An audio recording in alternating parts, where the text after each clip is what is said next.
All right, welcome to the explainer. You know, artificial intelligence is pretty much everywhere these days, right? It's sorting our photos, it's curating our feeds, and honestly, it can feel like straight up magic. But here's the thing, it's not. So today, we're going to pull back the curtain and break down how an AI actually learns. So, let's kick things off with a question I bet you've thought about. You ever scroll through your phone and wonder, how in the world does it know which of the thousands of pictures are of your dog? Like, how does a computer learn to see anything? It's not magic, it's a process. And honestly, the best way to wrap your head around this whole thing is with a really simple analogy.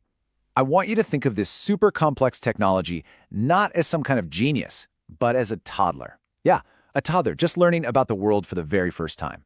And this is really the key to the whole thing. We tend to imagine AI as this, all-knowing super brain, but it's way more accurate to think of it as a super student. It starts out as a total blank slate, and it learns everything it knows through practice. And when you put them side by side, the process is, well, it's shockingly similar. A toddler sees a picture, a parent points and says, "That's a cat," and the kid's brain makes a connection. The AI, it does the exact same thing. We feed it an image, it reads the label that a person gave it, and it starts to see a pattern. It's just a simple loop, really. Show, tell, repeat. Okay, so if the AI is our student, then every student needs two basic things to get started, right? They need a textbook to study from and, a brain to actually do the learning. For an AI, these two things have some specific names. First up is the textbook. In the AI world, we just call this data. And I want you to imagine it's this enormous library, just packed with millions, maybe even billions of flashcards. Each one of those flashcards is a piece of info, like a photo, that's been carefully labeled by a person. This is a cat. This one's a dog. That's a tree. This is the raw material for everything the AI is going to learn. The second key ingredient is what we call the model. This is our student's brain. It's a really complex digital network. You can kind of picture it like a web of connections with all these little adjustment knobs. And the entire point of this whole learning process is for the AI to figure out how to tune all of those knobs just right so it can start making really accurate guesses. So, you've got your data. That's the textbook. And you've got your model, that's the brain. So how do you get from those two ingredients to an actual usable skill?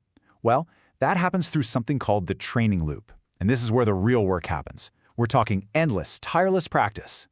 This training cycle is actually pretty straightforward. It's just 4 simple steps. First, the model makes a guess. It looks at a new photo and says, okay, based on what I've seen so far, I think that's a cat. Second, it checks the answer. Was it right? If it was wrong, and this is step 3, it adjusts. It slightly tweaks all those little internal knobs to try and get it right the next time. And finally, step 4, repeat. It does this over and over and over again.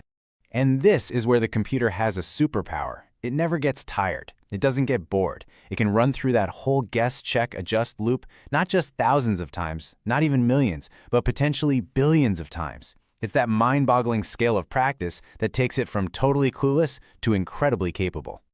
Okay, so after all of that training, what's the end result? What has our super student actually learned from its massive digital textbook? Well, the results are pretty staggering. It's simple, really. The more data, the more flashcards it gets to practice with, the better it gets. You can see here, with just 1,000 examples, it might only be about 60% accurate. But you give it 1,000,000 examples to learn from, whoosh! Its accuracy can shoot past 98%. Practice really, really does make perfect. And right here, this is the payoff. After all that training, the model can now look at a brand new photo, one it has never ever seen before, and correctly say, yep, that's a cat. That magic that happens in your phone's photo app, it's just a well-trained model finally putting all that practice into action. But, and this is a really important but, there's a huge catch to this whole thing. It's summed up by a classic phrase from the world of computer science: garbage in, garbage out. What that means is that the AI is only ever going to be as good as the textbook we give it. Think about it. If we only train it on pictures of fluffy orange cats, it might completely fail to recognize a sleek black cat. If the data we feed it is flawed or incomplete or biased, well, then the AI's knowledge is going to be flawed and biased too. The data